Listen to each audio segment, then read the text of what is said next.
बनवा दो, एमएसपी का कानून बनवा दो। कोई काम कर रहे हैं जो किसान नहीं चाह रहा। किसी भी सूरत में किसान को खत्म करने के चक्कर में लगे। जो 3 खेती मंडी तोड़ने वाले ऑर्डिनेंस लेके आए हैं, जिससे खेती मंडी प्रभावित होगी, पूरा किसान भी दूर प्रभावित होगा। नए कृषि सुधार कानून के खिलाफ पिछले 10 दिन से प्रदर्शन कर रहे किसानों की जुबान पर अगर एक बात कॉमन है तो वो है एमएसपी को लेकर चिंता।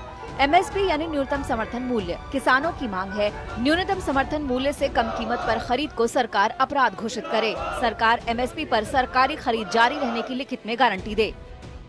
ये इस सारे मामले में एक जो पेंच फंसा हुआ है वो ये है कि जो तीनों कानून है उस पर बहुत लंबी डिस्कशन और डिबेट हो चुकी है। हमारी मांग है कि तीनों कानूनों को निरस्त किया जाए और एमएसपी को हमारी लीगल जो राइट है वो दिया जाए। सरकार का ये बड़ी बात नहीं लगती कि कानूनों को निरस्त करना। मक्का का रेट समर्थन मूल्य 1850 है, वो मक्का 600 और 700 में किसान की ली जा रही है। आ जाइए आलू किसान का से 5 रुपया किलो में लिया जा रहा है और पूरे देश में 50 रुपया किलो में आलू बिक रहा है। प्याज 2 रुपया किलो में लेने वाला कोई नहीं है।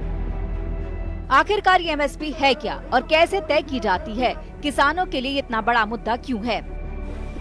एमएसपी को कुछ इस तरह से समझिए, ये किसानों के लिए न्यूनतम मूल्य की गारंटी है और एमएसपी को किसानों के हितों की रक्षा के लिए पूरे देश में लागू किया गया है। और इसकी खासियत ये है कि बाजार में मूल्य चाहे कितना भी गिर जाए, सरकार हमेशा किसानों से न्यूनतम समर्थन मूल्य पर ही खरीद करेगी और न्यूनतम समर्थन मूल्य का ऐलान फसल की बुआई के ठीक पहले किया जाता है ताकि किसानों को आश्वासन रहे, भरोसा रहे। इस समय देश में 23 फसलों पर एमएसपी व्यवस्था लागू है, जिनमें धान, गेहूं, ज्वार, बाजरा, मक्का, मूंगफली, सोयाबीन, तिल और कपास जैसी फसलें शामिल हैं। सरकार कृषि लागत और मूल्य आयोग की सिफारिशों के आधार पर एमएसपी तय करती है। किसी फसल पर एमएसपी पूरे देश में एक ही होती है। मांग ये है कि जो एमएसपी है उसको एक कानून निर्धारण हो कि एमएसपी से नीचे देश में खरीद नहीं हो। हम नहीं कहते कि सरकार लेकिन उसका भाव तो डिक्लेयर। नए कृषि कानून में किसानों की चिंता की जो मुख्य वजह है वो ये है कि सरकार ने अभी तक लिखित में ऐसा कोई आदेश जारी नहीं किया कि फसलों की सरकारी खरीद जारी रहेगी। हालांकि सरकार के मंत्रियों की तरफ से एमएसपी जारी रखने का मौखिक आश्वासन दिया जा रहा है। सरकार का तर्क है कि पहले के कानूनों में भी लिखित में एमएसपी की बात नहीं कही गई थी, इसीलिए नए कानून में भी इसे शामिल नहीं किया गया है। लेकिन किसान लिखित आदेश से कम पर समझौता करने के मूड में बिल्कुल नहीं है। मोदी सरकार का ये दावा है कि वो किसानों को उनकी लागत से 1.5 गुना ज्यादा एमएसपी दे रही है, लेकिन फिर बड़ा सवाल ये है कि जब सरकार न्यूनतम समर्थन दे रही है तो उसको लिखित में देने में क्या दिक्कत है। जानकारों का ये कहना है कि अगर सरकार लिखित में देती है तो आगे चल के एक बजट का बड़ा हिस्सा उनको इसके लिए देना पड़ेगा, जो उनके लिए दिक्कत बन सकता है। दूसरी दिक्कत हो सकती है अनाज के भंडारण की। अगर सरकार किसानों को उनकी फसल खरीदने की गारंटी दे, इसके लिए करीब 17 लाख करोड़ रुपए की जरूरत होगी।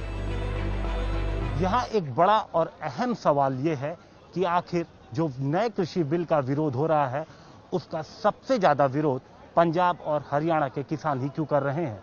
तो इसका जवाब भी एमएसपी से ही जुड़ा है।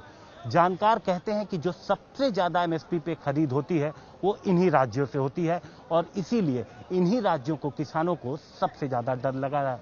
आप ये बताइए कि जिस समय किसान के खेत में आलू पैदा हुआ उस समय 1100-1000 रुपये क्विंटल का भाव था और आज 60 रुपये किलो है।